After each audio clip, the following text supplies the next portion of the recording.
मैं professor Sumita Gurnani SD government college Beawar. आज जो हमारा जो टॉपिक है वो बीकॉम पार्ट 2 स्टूडेंट्स के लिए है। Subject is banking law and practice, जिसमें हम पहला टॉपिक उठा रहे हैं reserve bank of India act 1934। इसमें जो मेन होते हैं इसके प्रोविजंस होते हैं कि आरबीआई 1934 की प्रोविजंस क्या हैं। पर हम प्रोविजंस पढ़ने से पहले हम ये समझेंगे कि what is RBI, that is reserve bank of India है क्या। रिजर्व बैंक ऑफ इंडिया 1934 में इस्टेब्लिश हुई थी और उसने अपनी फंक्शनिंग 1935 में करना स्टार्ट करी थी as a private sector bank. India में सबसे पहले इंपीरियल बैंक थी 1921, वो भी प्राइवेट सेक्टर बैंक थी। पर उसके बाद ज़रूरत महसूस हुई कि कोई ऐसी बैंक होनी चाहिए जो इंडिया की इकोनॉमी की क्रेडिट को कंट्रोल करे, मनी की वैल्यू को स्टेबलाइज करे। तो उसके लिए रिजर्व बैंक ऑफ इंडिया को बनाया गया था। वो पहले प्राइवेट सेक्टर बैंक से स्टार्ट हुई थी, जिसका शेयर कैपिटल 5 करोड़ था और ₹100 each. Reserve bank of India को 1949 में नेशनलाइज कर दिया गया था। नेशनलाइज मीन्स सरकार ने, गवर्नमेंट ने उसको अपने अंडर ले लिया था, उसके सारे शेयर्स खरीद के। तब से 1949 से आरबीआई नेशनलाइज बैंक मानी जाती है।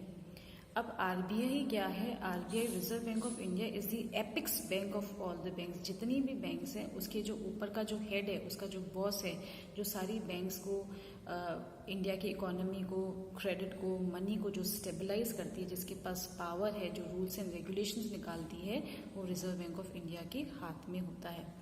Reserve bank of India function कैसे करती है? It functions with the help of 20 directors. उसका जो मैनेजमेंट बॉडी है वो 20 डायरेक्टर्स से बना हुआ है।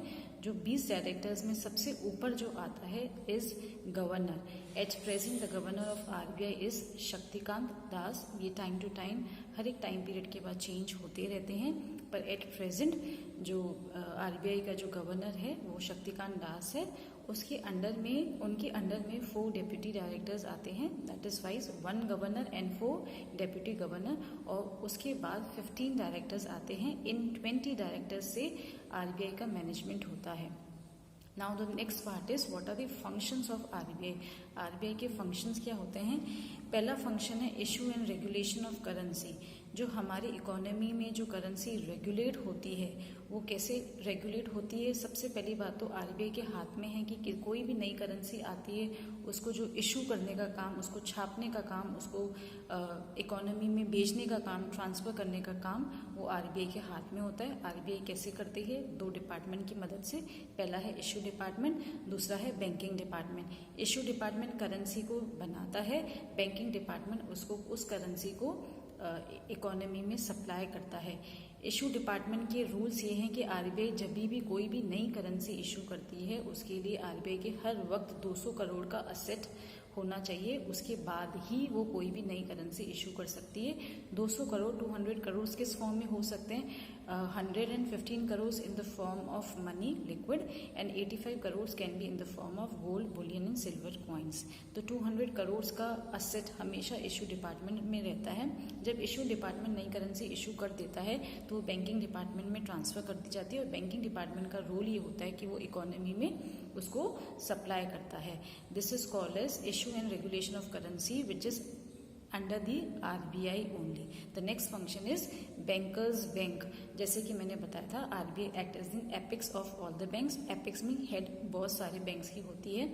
तो जो भी बैंक्स जो आरबीआई के अंडर में आती हैं उनको हर कमर्शियल बैंक को अपने टोटल डिपॉजिट का 3%, कम से कम मिनिमम 3% डिपॉजिट आरबीआई के पास रखना होता है। और आरबीआई के हाथ में ये पावर है कि उस 3% को वो मैक्सिमम 15% तक रेज कर सकता है। तो 3 to 15% cash reserve ratio keeps on varying और डिपेंडिंग ऑन दी आरबीआई की वो एट प्रेजेंट सीआरआर को, कैश रिजर्व रेशियो को कितना % रखती है, वो आरबीआई टाइम टू टाइम वो चेंज करती रहती है। तो कैश रिजर्व रेशियो का मतलब ये होता है कि हर कमर्शियल बैंक को अपने टोटल डिपॉजिट का कम से कम 3% एंड मैक्सिमम 15% आरबीआई के पास रखना होता है। That is called as bankers bank. और उसके बाद कभी भी कमर्शियल बैंक को अगर शॉर्टेज ऑफ फंड्स होती है तो वो आरबीआई से मदद मांग सकते हैं, उसको बोला जाता है bank rate. That is RBI जब भी कमर्शियल बैंक को लोन्स प्रोवाइड करते हैं in times of need, in times of emergency, तो उस पर आरबीआई रेट चार्ज करती है जिसको बोला जाता है बैंक रेट। और वो भी रेट क्या होती है, it is into the hands of RBI, RBI he decide करती है। Next function is government bank. Again government को कोई भी जरूरत होती है तो वो भी आरबीआई से हेल्प लिया जाता है। RBI keeps providing advice and guidance to the government. Government को भी अगर in case of emergency shortage होती है फंड्स की तो आरबीआई से लेते हैं। गवर्नमेंट को जितने भी फंड्स होते हैं वो आरबीआई के पास as a security, as a for a safety purpose RBI के पास रखे जाते हैं। Next is custodian of foreign reserve. बाहर से जितनी भी करेंसी आती है वो भी आरबीआई अपने पास ही रखती है, आरबीआई के थ्रू दूसरी बैंक्स में सप्लाई होती है। तो again RBI act as a custodian of foreign reserve also.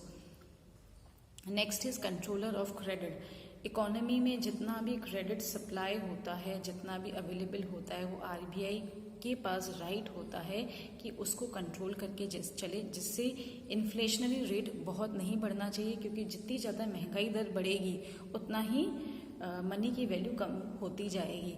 तो again RBI keeps on control on credit as to control the inflationary rate and to maintain the stabilization of rupee money. तो these are the few functions of RBI. आज हमारा ये topic ये था कि हमें ये समझना था कि रिजर्व बैंक ऑफ इंडिया है क्या और उसके फंक्शंस क्या है। हम अपनी अगली क्लास में रिजर्व बैंक ऑफ इंडिया के 1934 के प्रोविजंस को समझेंगे। Thank you.